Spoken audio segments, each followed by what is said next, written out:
నిజంగా కేటీఆర్ గారికి నేను మీడియా ద్వారా సూటిగా ఒక సవాల్ విశ్వదలుచుకున్నా. నిజంగా మీకు చిత్తశుద్ధి ఉంటే మీ 10 ఏళ్ల మీ పరిపాలనలో మీరు ఏం చేసిర్రో మీరు చర్చకి రండి. మా 15 నెలల పరిపాలనలో మా ప్రభుత్వం ఏం చేసిందో మేము చెప్తాం. మీరు ఈరోజు మా హామీలు మా గ్యారంటీల గురించి మాట్లాడుతున్నారు. మీ మేనిఫెస్టోలో ఒక హామీ ఉండే, ఒక గ్యారంటీ ఉండే, దానికి ఎటువంటి డబ్బు అవసరం లేకుండే, దానికి రూపాయి ఖర్చు లేకుంటే ఇచ్చే హామీ ఒకటి ఉండే. అది దళితుని ముఖ్యమంత్రి చేస్తా అని చెప్పి మీరు మాట్లాడారు. మీరు ఎందుకు చేయలేకపోయినరు? చేయకపోతే తల నరుక్కుంటాను నువ్వు మాట్లాడినావు.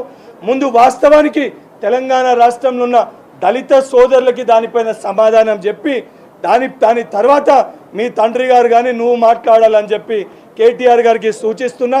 ఏ విషయం పైన నువ్వు ఐటీ శాఖ మంత్రిగా ఉన్నప్పుడు నువ్వు జరిగిన డెవలప్మెంట్ పైన కానీ, హైదరాబాద్కి సంబంధించిన డెవలప్మెంట్ పైన కానీ, నిరుద్యోగుల అంశం పైన కానీ, విద్యార్థుల సమస్యల పైన కానీ, రైతులు పట్ల బాధల గురించి కానీ, గిరిజనుల బిడ్డలు పట్ల చేస్తున్న ఆందోళన విషయాలు కానీ దేనిపైన చర్చకి కాంగ్రెస్ పార్టీ తరఫున కేటీఆర్ గారు వస్తే 100% ఆ చర్చలో మా 15 నెలల పరిపాలన ఏంది చాలా స్పష్టంగా చెప్పడానికి మేము సిద్ధంగా ఉన్నాం.